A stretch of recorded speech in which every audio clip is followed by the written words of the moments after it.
C'est marrant, présidente, c'est un mot que, en ce moment, pas trop mon truc. Oh, t'as comme appelé Corinne. Refuser une proposition de Louis-Julien Petit, certes non. Refuser une proposition, certes oui. Parce qu'après, présidente, ça dépend de ce que tu veux véhiculer comme valeur dans ton festival, ou pas. Lui, il a des valeurs que je partage, des valeurs de solidarité, enfin, etc., tout ce qui monte dans ses films. Et puis surtout, il a une ouverture d'esprit qui est beaucoup plus large que la mienne.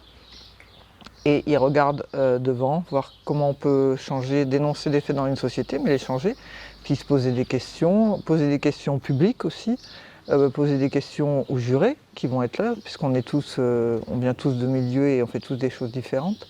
Et puis poser des questions aux gamins qui vont venir faire le cinéma de demain aussi, qui vont faire des films pendant 48 heures, je sais pas comment ils vont se démerder les gars et les filles, là, mais ça va être chaud patate.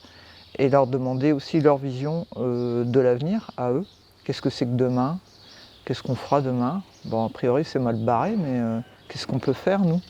Donc être présidente de cette espèce de magma de réflexion, on peut pas refuser.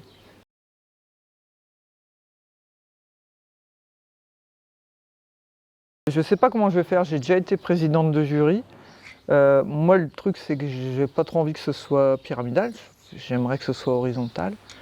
Et puis que tout le monde puisse s'exprimer, qu'on puisse échanger, parce que souvent, quand on fait partie d'un jury de festival de films, tel film va toucher un tel ou une telle parce qu'il y a une thématique qui perso le trouve, mais il ne va pas regarder le côté esthétique, côté technique, côté jeu. Puis d'autres, ça va être ça. Moi, j'ai déjà eu ce genre de problème, dans un jury où il y avait un film qui était magnifiquement réalisé, magnifiquement interprété. Donc tout le monde voulait filer le Grand Prix à ce truc-là, sauf que ça part d'une thématique qui, à mon sens, était vraiment violente et traitée de manière très pas bien. Et donc il a fallu une bagarre pendant des heures pour dire non, non, non. Alors moi je voudrais être présidente en faisant entendre la voix de chacun. Après à un moment il faut trancher, on verra. Peut-être que je serai une grosse stalinienne, je ne sais pas. Pourquoi je prends l'accent allemand pour parler de Staline, je sais pas non plus.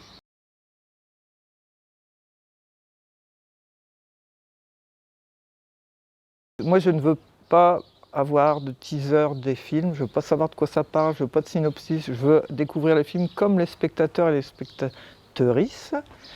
Et pour être vraiment vierge de tout, voilà, comme quand je lis pas les scénarios des films dans lesquels je joue. Voilà, pour être vraiment comme les spectatrices. Après les autres font comme ils veulent, je sais pas s'ils savent qui, quoi, machin. Je veux même pas savoir qui joue dedans, qui réalise, je ne veux pas le savoir. Parce qu'il y a un truc comme ça tout frais que j'aime beaucoup, puis qu'on peut se mettre des a priori, alors moi la première parce que j'en ai des gros comme ça, sur c'est tel acteur, telle actrice, tel réal, voilà. Là je ne veux pas me prendre le truc dans la gueule. Et après choisir des films qui font polémique, moi peut-être en tant que programmatrice j'aurais dit ah non je prends pas ça parce que c'est un truc, hein. Des fois programmer un truc qui fait polémique c'est bien aussi parce que ça amène à la réflexion. Et surtout, en dernier lieu, c'est qu'on peut aussi réfléchir en se fendant la gueule. Et donc, je m'attends aussi à me taper des grosses barres, parce qu'on peut aussi traiter de sujets très chauds, par le biais de l'humour.